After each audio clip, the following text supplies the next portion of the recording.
നമസ്കാരം. മലയാളി വാർത്ത ഫോക്കസിലേക്ക് സ്വാഗതം. നമസ്കാരം സർ. നമസ്കാരം. പ്രധാനമന്ത്രി നരേന്ദ്രമോദി ഈ പശ്ചിമേഷ്യൻ സംഘർഷങ്ങളുടെയൊക്കെ പശ്ചാത്തലത്തിൽ ചില നിർദ്ദേശങ്ങൾ പൗരന്മാർക്ക് നൽകിയിട്ടുണ്ട്. ഒരു രാജ്യം എന്നുള്ള നിലയിൽ എടുക്കേണ്ട മുൻകരുതലുകൾ, ജനകീയ പിന്തുണയോടുകൂടി ആ മുൻകരുതലുകൾ എടുക്കുക എന്നുള്ളതാണ്. അതായത് ലോക്ക്ഡൗൺ സമയത്തിനുള്ളതുപോലെയുള്ള ചില നിയന്ത്രണങ്ങൾ, അതായത് വിദേശ യാത്രകൾ അടുത്ത ഒരു വർഷത്തേക്ക് നടത്താതിരിക്കുക, സ്വർണം അടുത്തൊരു വർഷത്തേക്ക് വാങ്ങാതിരിക്കുക, പെട്രോളും ഡീസലിൻ്റെയും ഉപയോഗം കുറയ്ക്കുക, ഇതൊക്കെയാണ്. അപ്പോൾ ഇതൊരു ആശങ്കയാണോ, അല്ലെങ്കിൽ ഈ ഭരണപരാജയം എന്നൊക്കെ രീതിയിൽ പ്രതിപക്ഷം പറയുന്നുണ്ട്. അപ്പോൾ എന്താകാം ഈ ഒരു നിർദ്ദേശത്തിന് പിന്നിൽ? വലിയൊരു കൗശലമുണ്ട് അതിൻ്റെ പിന്നിൽ. നരേന്ദ്രമോദിക്ക് മാത്രം സാധ്യമാകുന്ന തരം ഒരു തന്ത്രം. കാരണം ആരുടെയും അടരാടാതെ, രക്തരൂഷിതമാവാതെ രക്തരഹിത വിപ്ലവങ്ങൾ നടത്താനാണ്.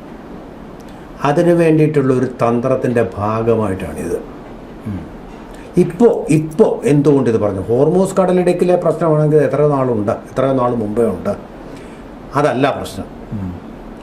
ഇപ്പോൾ ഇത് പറയാൻ കാര്യം, സ്വർണത്തിൻ്റെ കാര്യം പറയാൻ കാര്യം. സ്വർണത്തിൻ്റെ കാര്യത്തിലേക്ക് നമുക്ക് ഫോക്കസ് ചെയ്യാം. പ്രധാനപ്പെട്ട കാര്യം, നമ്മളിപ്പോൾ വരാൻ പോകുന്നത്, we are going to come across a phase of festivals, weddings and also the most important thing of all, the Akshaya Tritiya. Akshaya Tritiya എന്ന് പറയുന്ന ഫെസ്റ്റിവൽ നമ്മൾ മുമ്പൊന്നും കാണാൻ കേട്ടിട്ടുണ്ടോ? നമ്മുടെ സ്വർണ്ണാഭരണ കടകൾ അവരുടെ ആഭരണങ്ങൾ വൻതോതിൽ വിറ്റഴിക്കാൻ വേണ്ടി കണ്ടെത്തിയ ഒരു സ്ട്രാറ്റജിയാണ്. വൻതോതിൽ അക്ഷയ തൃതീയ പരസ്യങ്ങൾ പോകുന്നുണ്ട്. ആ പരസ്യങ്ങളൊക്കെ ഇപ്പോൾ പണ്ടെങ്കിൽ നമ്മളൊക്കെ പഠിക്കുന്ന കാലത്ത് പോലും കുറച്ച് യുവാക്കളാവുന്ന പോലും ഇങ്ങനൊരു സംഭവം കേട്ടിട്ട് എന്താ അക്ഷയ തൃതീയ. സ്വർണത്തിന് പരമാവധി ഡിമാൻഡ് ഉണ്ടാക്കാൻ വേണ്ടിയിട്ടുള്ള മാനേജ്മെൻറ്റ് തന്ത്രം പഠിച്ച കൗശലക്കാരുടെ ഒരു തന്ത്രം. ഏറ്റവും കൂടുതൽ സ്വർണം നമ്മൾ ആ പ്രാവശ്യം വാങ്ങുകയും ചെയ്യും, അത്രയും ചിലവാങ്ങുകയും ചെയ്യും. ഈ സാധനം എവിടെ നിന്ന് വരുന്നു? അവിടെയാണ് പ്രശ്നം. നമ്മുടെ എണ്ണയുടെ കാര്യത്തിൽ എന്ന പോലെ നമ്മളുടെ മുഴുവനായിട്ടുള്ള ഖനനത്തിലൂടെ, കോലാർ ഖനികളിലുൾപ്പെടെ കിട്ടുന്ന ഖനനത്തിലൂടെ നമുക്ക് കിട്ടുന്നത് വളരെ വളരെ ചുരുങ്ങിയ 1% സ്വർണ്ണം മാത്രമാണ്. അതായത് 2.88 എന്നാണ് ഏകദേശം പറയുന്നത്. 90% നമ്മൾ ഇറക്കുമതി ചെയ്യുക. ഇറക്കുമതി ചെയ്യുന്നതിൽ കൂടുതലും യു എയിൽ നിന്നാണ്.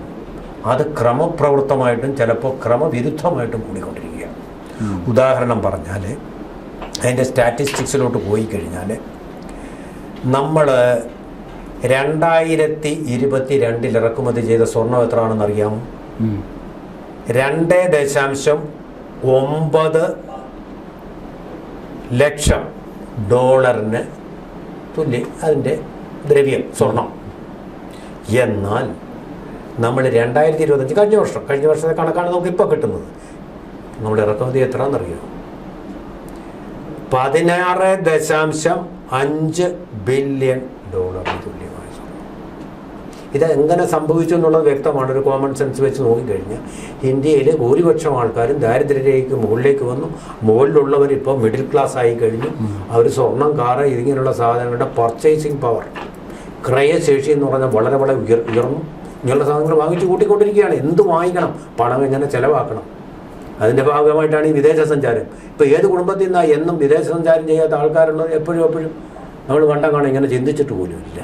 ടൂറിസം നമ്മുടെ ഒരു പാസ്റ്റീമാണിപ്പോൾ, നേരം പോക്കാണ്. വിവാഹത്തിന് പോലും ഫോറിൻ ഡെസ്റ്റിനേഷൻ, ഫോറിൻ ഡെസ്റ്റിനേഷനിലേക്ക് പോവുകയാണ് അല്ലേ? സാധാരണക്കാരെല്ലാം വിദേശയാത്രകൾ ഇതൊക്കെ ചെയ്തുകൊണ്ടിരിക്കുന്ന കാലം. അപ്പോൾ അവിടെ ഈ പ്രശ്നമായിട്ട് ബന്ധപ്പെട്ടതല്ല.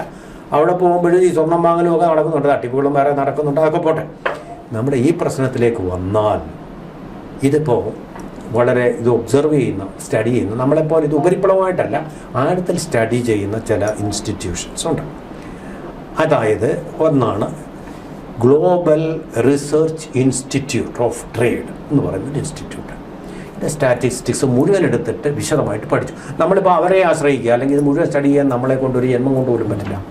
അപ്പോൾ അങ്ങനെ വെച്ച് നോക്കുമ്പോൾ അതിൻ്റെ ചെയർപേഴ്സണായിട്ടുള്ളൊരു ഇന്ത്യക്കാരനാണ്, അജയ ശ്രീവാസ്തവ.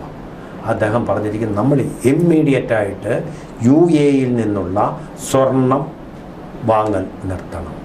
നമുക്കപ്പോൾ എന്ത് സംഭവിക്കും?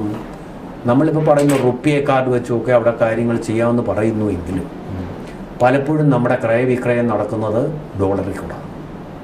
അവിടുത്തെ വ്യാപാരികൾ മാത്രമല്ല, ഇത് കൂടുതലായിട്ട് നടക്കുന്നത് ഇവിടെ നിന്ന് അറിഞ്ഞോ, അബുദാബിയുടെയും ദുബായിയുടെയും അതിർത്തിയായിട്ടുള്ള കരാമ എന്ന് പറയുന്ന സ്ഥലം. കേരളത്തിലെ അറിയപ്പെടുന്ന മിക്കവാറും സ്വർണ്ണാഭരണശാലകളെല്ലാം അവിടെ ഉണ്ട്. അവിടെ പോയാലും നമുക്ക് ഈ ഡോളറിൽ കിട്ടുന്നതാണ് അവർക്കിഷ്ടം. അവർ പ്രിഫർ ചെയ്യുന്നത് റുപ്പിയല്ല. അപ്പോൾ ഡോളർ നമ്മൾ അങ്ങോട്ട് എക്സ്ചേഞ്ച് കൊടുക്കും. അപ്പോൾ ഡോളറിന് എന്ത് സംഭവിക്കും? ഡോളറിന് ഡിമാൻഡ് കൂടുക, ഡോളറിൻ്റെ വില വർദ്ധിക്കുക. അങ്ങനെയാണിപ്പോൾ ചരിത്രത്തിലെ ഏറ്റവും താണ വിലയാണിപ്പോൾ ഡോളറിനെതിരെ റുപ്പിയയ്ക്ക് സംഭവിച്ചിരിക്കുന്നത്. അതൊന്ന് തിരുത്താൻ വേണ്ടിയിട്ടാണ് സ്വർണത്തിൻ്റെ കാര്യത്തിൽ ഒരു നിയന്ത്രണം. വളരെ ശരിയായിട്ടൊരു ചുവടുവെപ്പാണ്. ഈ സ്വർണം എന്തിനു വേണ്ടിയാണ്? സ്വർണം എന്ന് പറയുന്നത് എന്തിനു വേണ്ടിയാണ്? നമുക്ക് അത്യാവശ്യമുള്ളൊരു വസ്തുവാണോ? മരുന്നാണോ? നമ്മൾ യാത്ര പോകുന്നതെന്ന് പറഞ്ഞാൽ പല ആവശ്യങ്ങളുണ്ട്. ഇതുപോലെ എന്തെങ്കിലും ആവശ്യമുണ്ടോ? ഇത് ആഡംബരത്തിന് വേണ്ടി മാത്രമുള്ള ഒന്നാണ്. ഇന്ത്യയിലെ പോലെ ഇങ്ങനെ ആഭരണവും ചാർത്തി നടത്തുന്ന ഒരൊറ്റ രാജ്യവും ലോകത്തിൽ എവിടെയും ഇല്ല. കല്യാണത്തിന് എന്ത് ചെയ്യാ? നമ്മൾ കണ്ടിട്ട് ഈ കാഴ്ചകളൊക്കെ ഈ സ്വർണം കൊണ്ട് അങ്ങ് മൂടുകയാണ് വധുവിനെയൊക്കെ. എത്ര 1 ലക്ഷം രൂപ വില കുതിച്ചു വരുമ്പോഴാണ് ഈ ആഡംബരങ്ങൾ കാണിക്കുന്നത്. നമ്മൾ ഏത് നഗരത്തിൽ പോയാലും അവിടെ എപ്പോഴും ആളുകളുള്ളത് ഒന്ന് ബാറാണ്, ശരിയാണ്, രണ്ടാമത് സ്വർണ്ണാഭരണശാലയാണ്. അപ്പോൾ വൻ ഇൻവെസ്റ്റ്മെൻ്റാണ് സ്വർണത്തിന് വേണ്ടി നമ്മൾ നടത്തിക്കൊണ്ടിരിക്കുന്നത്. ഒരു കാര്യവുമില്ലാത്ത സ്വർണത്തിന്, ഒരു മരുന്നുമല്ല, ആഹാരവസ്തുവുമല്ല, ഒന്നുമല്ല.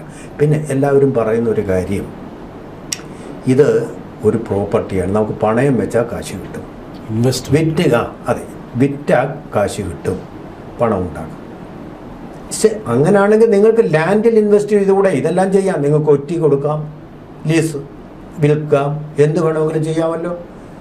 സ്വർണത്തിനേക്കാൾ വേഗത്തിൽ വില വർദ്ധിച്ചു കൊണ്ടിരിക്കുന്ന ഒരു ഇൻവെസ്റ്റ്മെൻറ്റാണ് ലാൻഡ് എന്ന് പറയുന്നത്. സ്ഥിരമായിട്ടുള്ളതാണ്. നിങ്ങൾക്ക് അവിടെ വേണമെങ്കിൽ ഒരു കുടിൽ കെട്ടാം, അവിടെ താമസിക്കാം, ഒരു വീട് വെക്കാം, എന്ത് ചെയ്യാം.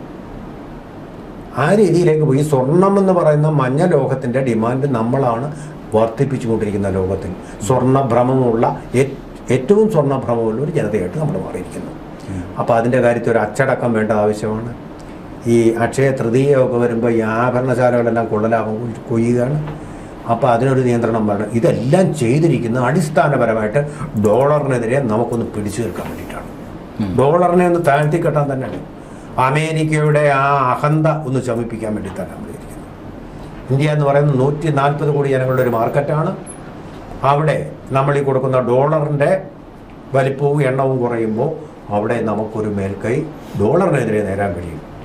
അതിനുള്ള വിദഗ്ധമായിട്ടുള്ളൊരു തന്ത്രമാണ് അദ്ദേഹം ഡൽഹിയിലും അതുപോലെ തന്നെ വഡോദരയിലും ഇന്ത്യക്കാരോട് ആവശ്യപ്പെട്ടത്.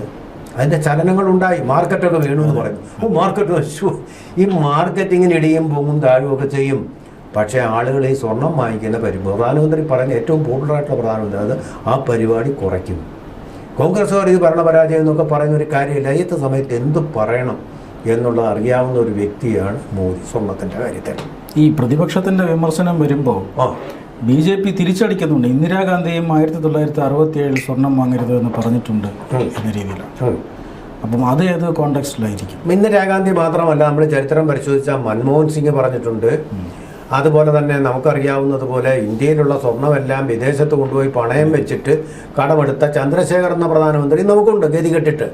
അങ്ങനെ പല സംഭവങ്ങളും സ്വർണത്തിനോടനുബന്ധിച്ചുണ്ട്. പക്ഷേ പോട്ടെ, പ്രധാനമന്ത്രി വേറെ പറയുന്നത് പോട്ടെ, നമ്മുടെ പക്വതയുള്ള എല്ലാവരും പറയുന്ന ഒരു കാര്യം, സ്വർണത്തിന് വേണ്ടി നിങ്ങൾ പണം അനാവശ്യമായിട്ട് മുടക്കരുത്. ഇതൊരു ആഡംബര വസ്തു. ഇതിട്ട് കണ്ട ആരുടെയും സൗന്ദര്യമൊന്നും വർദ്ധിക്കാനൊന്നും പോകുന്നില്ല. ഇത് വെറും ഒരു പൊങ്ങച്ചതാണ്. കാറാണെങ്കിൽ നമുക്ക് യാത്ര ചെയ്യാനെങ്കിലും ഉപയോഗിക്കാം. മനസ്സിലായില്ലേ? ഇതെന്തിനു ഉപയോഗിക്കാം? ഇതൊരു മഞ്ഞ ലോഹം എന്നുള്ളത് മാത്രമേ ഉള്ളൂ.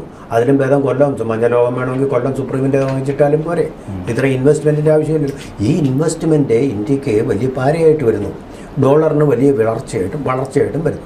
അതിന് തൽക്കാലം ഒരു തടയിടാൻ വേണ്ടി ചെയ്ത പരിപാടി.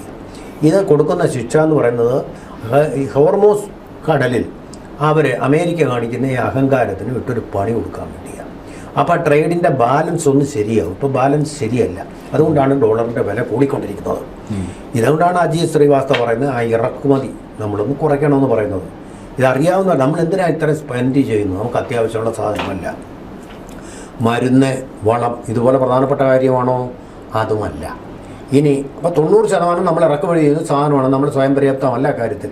സ്വയം പര്യാപ്തം ആവാനും പറ്റില്ല. ഇത് ഖനനം ചെയ്തെടുക്കേണ്ടതാണ്. കൃത്രിമമായിട്ട് നിർമ്മിക്കാൻ പറ്റുന്നില്ല. മേക്ക് ഇൻ ഇന്ത്യ പറ്റില്ല. ആത്മനിർഭർ ഭാരത് പറ്റില്ല. ഒന്നും പറ്റില്ല. അപ്പോൾ അതുകൊണ്ട് അത് കുറയ്ക്കണമെന്ന് പറഞ്ഞാൽ പ്രധാനമന്ത്രി ജനങ്ങൾ കേൾക്കും. കാരണം അദ്ദേഹത്തെ വിശ്വസിക്കുന്ന വലിയൊരു ജനത ഇവരുണ്ട്, വടക്കേ ഇന്ത്യയിൽ പ്രത്യേകിച്ചും. അത് കേൾക്കും. അക്ഷരം പ്രതി അവർ പാലിക്കും. സ്വർണം വേണ്ട, ഒരു ഓപ്ഷൻ. നമുക്ക് ഇന്ന് സ്വർണ്ണം വേണ്ട, ഇത്രയും മതി. നമ്മൾ വാസ്തവത്തിൽ നമ്മളൊരു സംസ്കാരം ആർജിച്ചാൽ നമ്മുടെ നാട്ടിൽ തന്നെ ഒരുപാട് ദുരന്തങ്ങളും മരണങ്ങളും ഒഴിവാക്കാം. കൈ നിറയെ വളകൾ, കഴുത്ത് നിറയെ മാല, ഇതും വെച്ചുകൊണ്ട് കല്യാണം നടത്തുമ്പോൾ കണ്ടു നിൽക്കുന്നത് അവർക്ക് അത്രയും ഉണ്ടായിരുന്നു, എനിക്ക് എൻ്റെ മുഴക്ക് ഇതുപോലെ കൊടുക്കണം എന്ന് തോന്നലുണ്ടാക്കും. അത്യാവശ്യം ഒരൊറ്റ മാല, ഒരു വള, നിങ്ങളുടെ ആഗ്രഹപ്രകാരം, ഓക്കെ. ആ രീതിയിലേക്ക് ഇത് പണ്ടേ നമ്മൾ എല്ലാവരും പക്വതയോട് പറയുന്ന കാര്യമാണ്. വള കഴുത്ത് നിറച്ച് കഴുത്തിന് കേടുമാണ് ഇത്രയും ഭാരമുള്ള സ്വർണ്ണമൊക്കെ. മനസ്സിലായില്ലേ? ഒരു പ്രയോജനമില്ലാത്ത വസ്തു കൊണ്ട് നിങ്ങൾ എന്തിനാ ഈ ആഡംബരം കാണിക്കുന്നത്? അങ്ങനെ ഒരു അച്ചടക്കം ആ കാര്യത്തിൽ വരുന്നത് എന്തുകൊണ്ടും നമ്മുടെ രാജ്യത്തിന് നല്ലതാണ്. പിന്നെ പാവപ്പെട്ടവർക്ക് ഇത് കണ്ടിട്ട് അതുപോലെ കൊടുക്കണമെന്ന് തോന്നും. അവൻ പോയി കടം വാങ്ങിച്ച് സ്വർണം വാങ്ങിക്കും. പിന്നെ ദുരന്തത്തിലേക്കും ആത്മഹത്യയിലേക്കും നയിക്കുന്നു. ഒന്നാമത്. രണ്ടാമത് വന്നാൽ നമ്മൾ എണ്ണയുടെ കാര്യത്തിലാണ്. എണ്ണയുടെ കാര്യത്തിൽ നമ്മളൊരു അച്ചടക്കം പാലിക്കണമെന്ന് ഇദ്ദേഹം പറഞ്ഞു. പക്ഷേ ഇത്രയും നാൾ ഓയിൽ മന്ത്രാലയത്തിൻ്റെ, അതായത് എണ്ണ കാര്യ മന്ത്രാലയത്തിൻ്റെ ജോയിൻറ്റ് സെക്രട്ടറി ആയിട്ടുള്ള സുജാത ശർമ്മ നിരന്തരമായിട്ട് എല്ലാ ദിവസവും പറഞ്ഞുകൊണ്ടിരുന്ന വോയിസ് എന്തായിരുന്നു?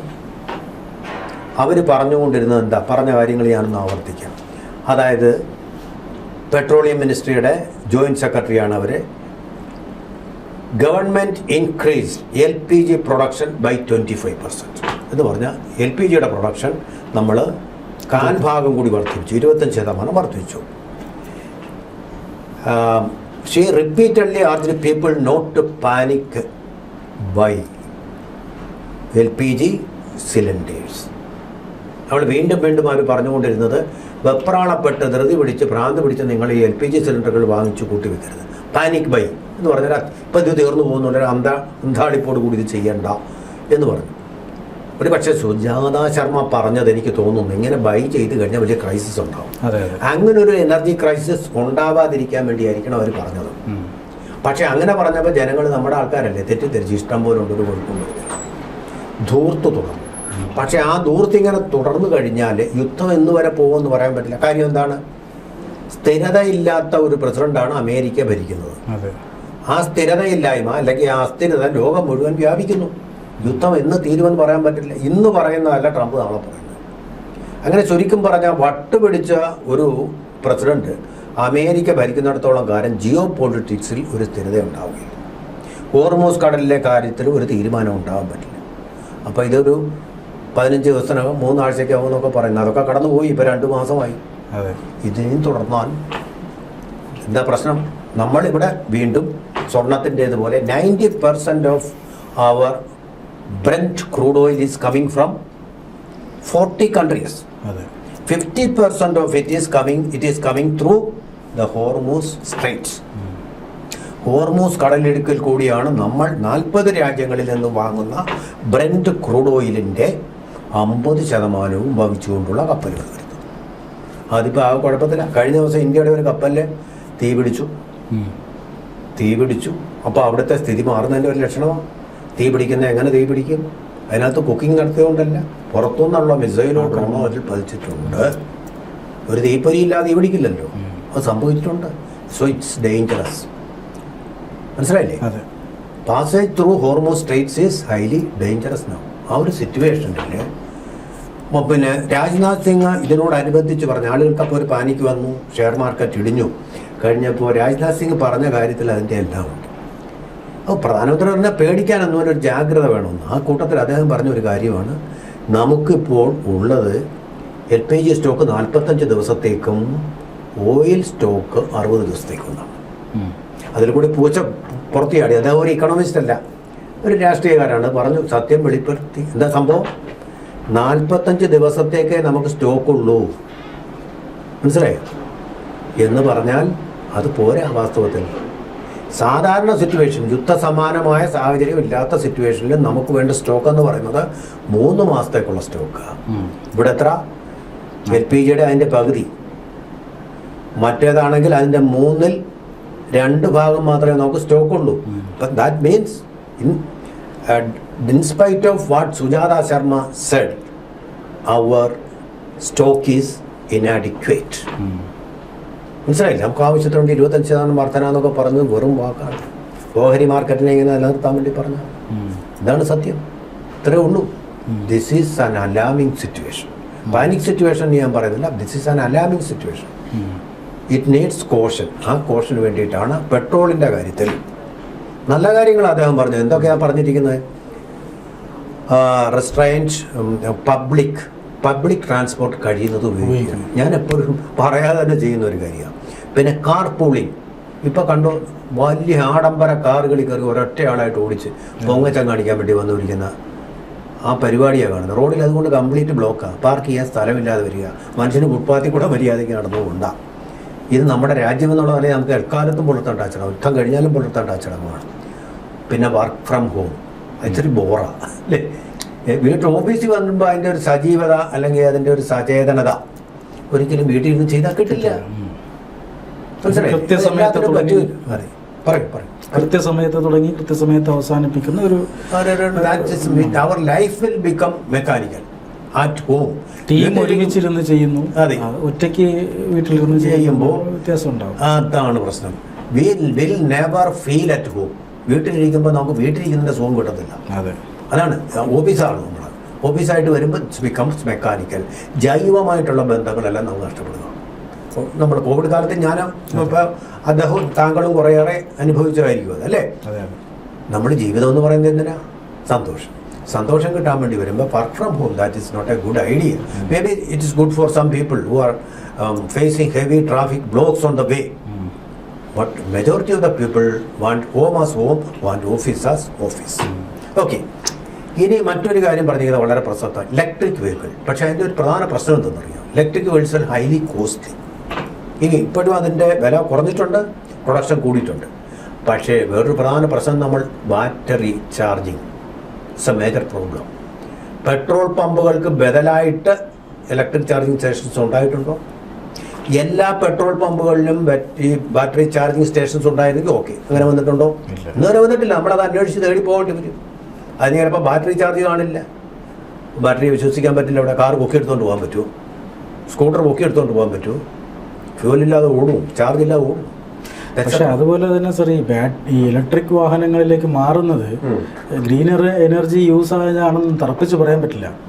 ഇപ്പൊ കേരളം പോലെയുള്ള സംസ്ഥാനത്ത് 70% വൈദ്യുതിയും പുറത്തുനിന്ന് വാങ്ങുന്നതാണ്. അത് ഈ കൽക്കരി കത്തിച്ചും മറ്റുമൊക്കെ വൈദ്യുതിയാണ്. അതാണ് ആ വൈദ്യുതിയാണ്. അപ്പോൾ ഇതുകൊണ്ട് ചാർജ് ചെയ്യുന്നത് അതിലാണ്. അപ്പോൾ കൂടുതൽ വൈദ്യുതി അതിനു വേണ്ടി ഉൽപ്പാദിപ്പിക്കണം. ഇലക്ട്രിക് കാർ ആണെങ്കിൽ പോലും ഒരു ഇലക്ട്രിക് കാർ സോളാറിൽ ചാർജ് ചെയ്യുകയാണെങ്കിൽ ഓക്കെ, അത് ഫൈനാണ്.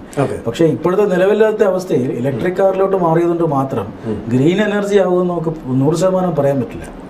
അതാണ് നമ്മുടെ വൈദ്യുതി മന്ത്രി കൃഷ്ണൻകുട്ടി, അതായത് ഇപ്പൊ പോയ മന്ത്രിസഭയിലെ കൃഷ്ണൻകുട്ടി, അല്ലെങ്കിൽ പോയിക്കൊണ്ടിരിക്കുന്ന മന്ത്രിസഭയിലെ കൃഷ്ണൻകുട്ടി പറഞ്ഞതാ രാത്രി ചാർജ് ചെയ്യരുതെന്ന്. നേരം എടുത്ത് പിന്നെ കാർ എങ്ങനെ എടുത്തോണ്ട് പോകും? എന്താ കാര്യം? അവിടെ വേറൊരു ആൾട്ടർനേറ്റീവ് ഉണ്ട് കുമാറേ. അവിടെ നമ്മുടെ ഏറ്റവും വലിയ നമ്മുടെ ചൂടാണ്. നമ്മൾ ഈ അനുഭവിക്കുന്ന ചൂടുണ്ടല്ലോ, നമ്മളതിനെ ശപിക്കുന്നു. പക്ഷേ it is a blessing in disguise. Urvashi ശാപം ഉപകാരം എന്ന് പറയുന്ന പോലെ നമുക്ക് ഉപയോഗിക്കാൻ പറ്റുന്നതാണത്. ആ ചൂട് പരമാവധി നമ്മൾ ടാപ്പ് ചെയ്ത് അതിൽ നിന്ന് ഇലക്ട്രിസിറ്റി ഉത്പാദിക്കാം. പല വീടുകളിലും ഇപ്പോൾ സോളാർ പാനൽ വന്നു കഴിഞ്ഞു. പക്ഷേ അവിടെ പ്രശ്നം ഇത് പകലേ ഉപയുക്തമാവുകയുള്ളൂ, ചൂടുള്ളപ്പോഴേ. രാത്രിയിൽ ഇത് കിട്ടില്ല എന്ന് മാത്രമല്ല, രാത്രി സ്റ്റോറേജ് ചെയ്യാനുള്ള ഫെസിലിറ്റി ഇല്ല. അതിനുള്ളൊരു പ്ലാൻ കേരള ഗവൺമെൻറ് തുടങ്ങിയിട്ട് ഇന്ന് വരെ എങ്ങും എത്തിയിട്ടില്ല. കേന്ദ്ര ഗവൺമെൻറ് ഓഫ് കോഴ്സ് സബ്സിഡി കൊടുക്കുന്നുണ്ട്, വടക്കേ ഇന്ത്യയിലൊക്കെ ആയിട്ടുണ്ട്. പക്ഷേ അവിടെ തണുപ്പ് കാലം വന്നു കഴിഞ്ഞാൽ ഈ ചൂടില്ലെങ്കിൽ അവിടെ ഒന്നും പ്രവർത്തിക്കത്തില്ല. വെയിൽ കിട്ടിയാൽ പോരാ, ചൂടും വേണ്ടേ. അപ്പോൾ ആ സോളാർ പാനൽ നമുക്ക് സൗര്യനാൽ അനുഗ്രഹീതമായിട്ടും ചൂടിനാൽ അനുഗ്രഹീതമായിട്ടും അതുപോലും ടാപ്പ് ചെയ്ത് സ്റ്റോർ ചെയ്യാനുള്ള ഫെസിലിറ്റിയും കൂടി ഇല്ലാത്തത് കൊണ്ട് നമുക്ക് തീർച്ചയായിട്ടും ഇവിടെ ചെയ്യേണ്ടത് അടിയന്തരമായിട്ടൊരു ഇടപെടൽ നടത്തിക്കൊണ്ട് അമേരിക്കയുടെ അതുപോലെ ഇറാൻ്റെയും ഹോർമൂസ് കടലിന് മേലുള്ള പൊതുവഴിയായിട്ടുള്ള നമ്മുടെ കപ്പൽ മാർഗങ്ങളുടെ സഞ്ചാരപാതയെ ഈ കൈയടക്കലിൽ നിന്നും അതീശത്വത്തിൽ നിന്നും രക്ഷിക്കാനുള്ള നടപടി ഇന്ത്യ മുൻകൈയെടുത്ത് തന്നെ മുന്നോട്ട് വരണം എന്നുള്ളതാണ്. ഒരു പക്ഷവും പിടിക്കാം. അതിൻ്റെ ഒരു ആദ്യ സ്റ്റെപ്പാണ് പ്രധാനമന്ത്രി നൽകിയ മുന്നറിയിപ്പ്. നമസ്കാരം.